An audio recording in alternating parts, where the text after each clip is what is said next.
Hora de conversar com Mônica Bergamo, nossa colunista de todas as manhãs, que vai falar de um julgamento aí importante no cenário político, no cenário jurídico, que é o julgamento do habeas corpus do ex-presidente Lula amanhã, no Superior Tribunal de Justiça. A ministra Mônica Bergamo vai dizer para nós o que é que vai rolar. Ali é mais difícil, Boechat, porque no Supremo são 11, né? No STJ são dezenas de ministros, mais difícil a gente adivinhar, mas as expectativas para o julgamento do habeas corpus do Lula no Superior Tribunal de Justiça amanhã são a de que a Corte deve seguir o que já estava previsto anteriormente, sem surpresas, negando o habeas corpus para o ex-presidente. Essa tem sido a regra, essa tem sido a tradição no STJ. O STJ, seguindo a autorização que o Supremo Tribunal Federal deu de se executar a pena já no momento em que um Tribunal de Apelação de Segunda Instância finaliza o seu julgamento, Tribunal de Segunda Instância, como por exemplo o TRF4, que julgou o ex-presidente Lula e está julgando agora os embargos dele, quando tem essa finalização, há uma autorização de prisão e o STJ, portanto, tem negado seguidamente vários habeas corpus.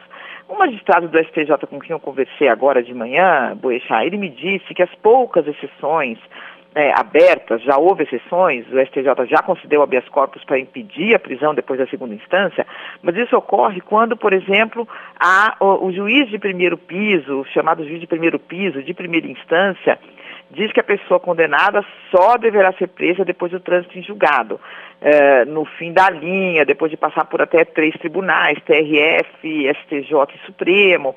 Ocorre que, no caso específico do ex-presidente Lula, o juiz Sérgio Moro fez o contrário, vamos dizer assim. Ele carregou nas tintas na hora em que ele deu a condenação. Na hora em que ele proferiu a sentença, ele não deu nenhuma sinalização de que o ex-presidente Lula deveria esperar em liberdade até julgamento de última instância. Ele apontou, nas palavras dele, episódios de orientação a terceiros para a destruição de provas.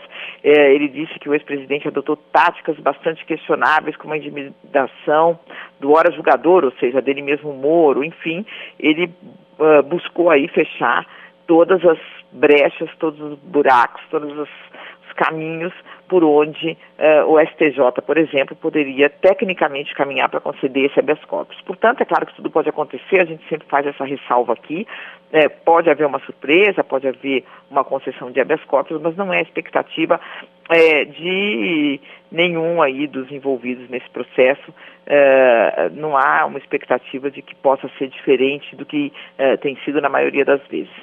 Ocorrendo isso, o que acontece? Você aí resta o Supremo Tribunal Federal, você vai ter ali os olhos todos voltados para o Supremo Tribunal Federal, que vai ser a última instância, o último lugar ali, o que pode reverter, a última trincheira dele. A última, como alguns ministros dizem, ou se não todos, a última trincheira da cidadania e etc., onde o ex-presidente poderá eventualmente obter um habeas corpus. Lembrando que a ministra, presidente do Supremo Tribunal Federal, Carmen Lúcia, tem sido ali um pouco, tem dado sinais de que não vai ser fácil fazer ela pautar esse caso, né? Ela tinha dado declarações, você se recorda, né, Boechat, falando, seria apequenar o tribunal, discutir a questão da segunda instância, de prisão em segunda instância, à luz de um caso específico. À luz de um caso específico como o do Lula, os outros ministros discordam, o decano do tribunal, Celso de Mello, já fez declarações públicas pedindo que ela coloque em pauta, o ministro Marco Aurélio Mello, quer dizer, vários ministros aí, magistrados, fazendo essa pressão, mas ela, até agora, pelo que eu sei, sequer atendeu o advogado do ex-presidente Lula, o Sepúlveda Pertence, que é amigo pessoal dela, responsável pela indicação dela. Se ela não atendeu nem ele, você imagina os outros, né? Portanto, ela pode, obviamente, hoje atender e amanhã pautar, está nas mãos dela, na cabeça dela, mas os sinais têm sido no sentido contrário. Então, Mônica, só para a gente dar a cronologia da coisa, o STJ julga amanhã o pedido de habeas corpus preventivo do Lula, ok, minha gente? É claro que é preventivo porque ele não está preso. Então o que eles estão pedindo? Se vier o decreto de prisão, o ato de prisão, a ordem de prisão, esse habeas corpus preventivo impediria que ele fosse levado para a cadeia. O STJ julga amanhã, a Mônica está prevendo que ele deve manter a decisão da segunda instância, portanto não acolhendo o habeas corpus preventivo. No caso de acolher, está solucionada a questão. Claro. Né? Mas no caso de não acolher... Ele pode recorrer ao Supremo com o mesmo pedido de um habeas corpus preventivo ainda, certo? Já tem, né, um pedido lá. Eles fizeram 2 pedidos simultâneos. Então, exatamente. Se nenhum dos 2 habeas corpus preventivos for acolhido, o Lula está sujeito diante da determinação do TRF da 2ª região, né, da 4ª região, perdão, ele ser preso a qualquer momento para cumprimento da pena que está condenado. Caberá, uma vez preso, entretanto, ainda, como a qualquer outro, o direito a habeas corpus, aí não mais preventivos, junto às mesmas instâncias, ao STJ e ao STF. Então, só que aí Lula terá que esperar o julgamento desses habeas corpus na cadeia.